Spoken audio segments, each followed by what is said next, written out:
Tuan-tuan sekalian, Palestin ni terkenal mula-mula sekali iaitu pada zaman Nabi Ibrahim AS. Nabi Ibrahim ni tarikhnya, kalau ikut timeline ni, kurang lebih 1800 tahun sebelum Masihi. Kita ni kan 2000, maknanya 2024 masuk 2024 Masihi ya. Dia 1800 tahun sebelum Masihi. Waktu 1800 tahun kurang lebih 1800 tahun ke 2000 tahun sebelum Masihi, apa yang ada zaman itu? Ada dua kerajaan tua lama. Satu Mesopotamia dekat Iraq. Satu lagi adalah kerajaan Mesir lama. Mesopotamia ni dekat Iraq sekarang. Dan satu lagi adalah kerajaan Mesir lama. Jadi Nabi Ibrahim ni lahir dekat kerajaan Mesopotamia, dekat kerajaan Ur. Ur ni bahagian selatan Iraq. Dan di situ semua kita maklum bahawa Nabi Ibrahim AS kemudian dia bertentangan dengan satu orang raja iaitu Namrud. Namrud yang bakar Nabi Ibrahim, tetapi kulit Nabi Ibrahim tidak sedikit pun tersentuh dengan api. Jadi kemudian selepas daripada peristiwa itu, Nabi Ibrahim pun keluarlah daripada kerajaan Mesopotamia ni, kerajaan Ur. Mana Nabi Ibrahim pergi? Nak pergi ke kerajaan Mesir lama. Di antara kerajaan Mesopotamia dengan kerajaan Mesir lama, di tengah-tengah itulah bumi Palestin. Jadi Nabi Ibrahim naik ke Haran, kemudian naik kemudian menetap sekitar bumi Palestin, berkahwin dengan isterinya Siti Sarah. Kemudian sekitar, maknanya di Palestin, Siti Sarah tu kemudian pergi ke Mesir, berulang ke Mesir. Lama berkahwin dengan Siti Sarah, tak dapat anak. Kemudian di Mesir berkahwin dengan satu orang lagi iaitu Siti Hajar. Balik duduk sekitar Palestin. Ketika itu Palestin memang dah ada penduduk dah. Orang asal sana memang digelar Filistin ataupun Palestin lah. Memang bergelar ataupun digelar memang Palestin. Orang asal di situ tu. Okey. Tuan-tuan sekalian, di sekitar Jerusalem itu kemudian Nabi Ibrahim mendapat anak daripada Siti Hajar, isteri yang kedua dia. Diberi nama Ismail. Kemudian Nabi Ismail atas perintah Allah Subhanahu Wa Taala diletakkan dekat Mekah. Dekat Mekah. Okey. Kemudian tak lama selepas itu, isterinya Siti Sarah pula mengandung, dapat Nabi Ishak. Nabi Ishak tetaplah menetap sekitar Palestin sana, Jerusalem sana ya. Okey. Kemudian Nabi Ishak ni, Nabi Ibrahim dah wafat, Nabi Ishak berkahwin, dapat nama anak itu diberi nama Nabi Yaqub. Yaqub ni nama lain dia adalah Israel. Nama lain dia jadi gelaran dia Israel, tentera Allah. Il ni dalam bahasa lama Hebrew adalah Tuhan. Sebab tu nama-nama lama kita jumpa nama malaikat. Jibrail, Mikail, Israfil, Israel. Il tu Tuhan. Nama syaitan sebelum dia jadi syaitan, sama nama dia? Azazil. Il ni man Tuhan. Jadi maknanya Yaqub, Elias ataupun digelaran dia adalah Israel.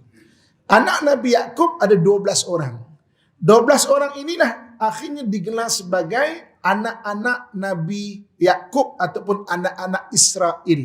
Dalam bahasa sebutan dia Bani Israel. Jadi Bani Israel ni anak-anak kepada anak Nabi Yaqub. Okey.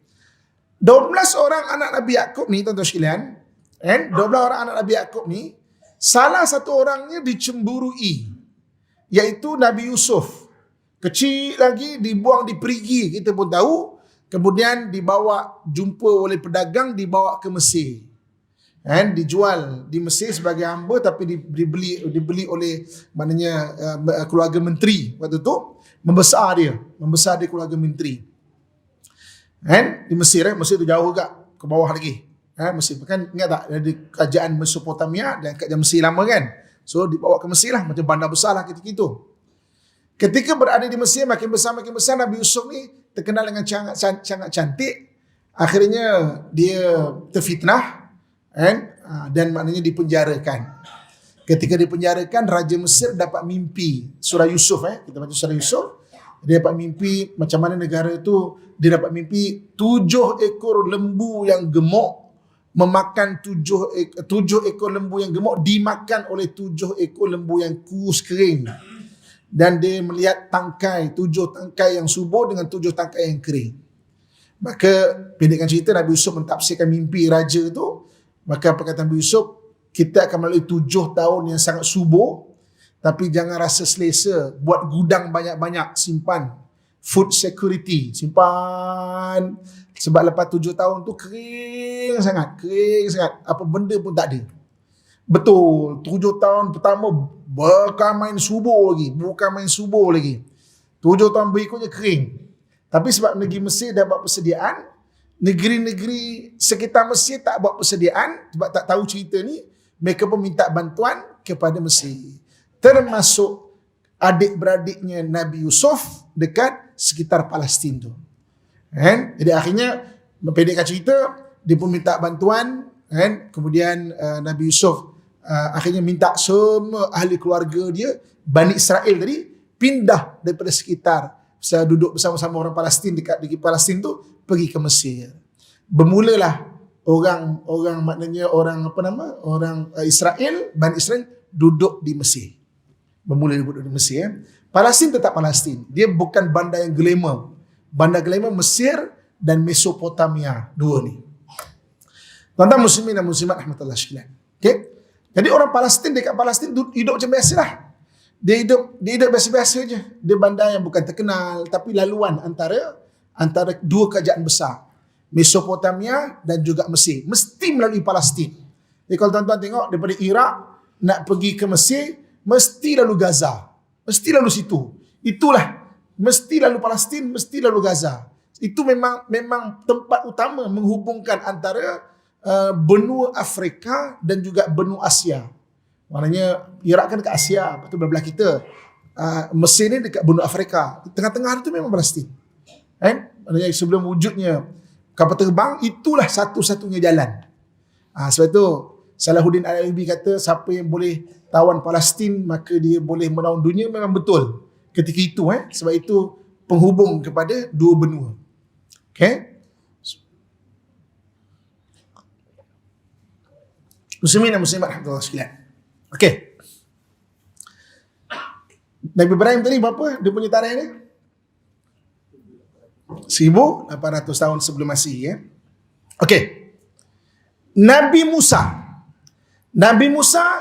kurang lebih 1400 tahun sebelum Masihi. Jadi ketika zaman Nabi Musa, orang-orang Bani Israel yang berada di Mesir telah menjadi hamba. Saya maknanya potong-potong cerita ni bagi pendek tapi tuan-tuan biar nampak, nanti tuan-tuan balik bacalah sendiri tambahkan lagi bacaan tu, tapi biar nampak dia punya flow tu. Pendekkan cerita, 1400 tahun sebelum Masihi, Bani Israel telah menjadi hamba. Jadi Allah utuskan satu orang Nabi bernama Nabi Musa. Nabi Musa ni, misi antara dia adalah bawa keluar seluruh Bani Israel balik ataupun pergi, bukan balik, pergi kepada Baitul Maqdis, iaitu Jerusalem. Jadi Jerusalem dah memang ada orang kat situ, orang Palestin. Ada yang beriman dengan ajaran Nabi Ibrahim, ada yang tidak beriman. Jadi Nabi Musa bawa untuk pergi ke Baitul Maqdis. Jadi dia membawa, dah pendekkan cerita, Fir'aun pun dah tenggelam dekat Laut Merah, bawa sesat 40 tahun dekat Pegunungan Sinai. 40 tahun. Sebab dia menyembah, maknanya buat perangai, sembah patung anak lembu. Allah sesatkan, hilang dia punya heading tu, ataupun arah dia tu, nak pergi tak jumpa jalan. 40 tahun sesat. Banyak yang meninggal. Termasuk pembantu Nabi Musa, iaitu Nabi Harun. Meninggal. Kemudian akhirnya lepas 40 tahun Allah tunjukkan jalan. Maka dia pun dah jumpa jalan. Maka dia pun lepas daripada Sinai. Lepas Sinai saja ada satu kota kecil, nama kota tu Arihah. Arihah ni maknanya wangian.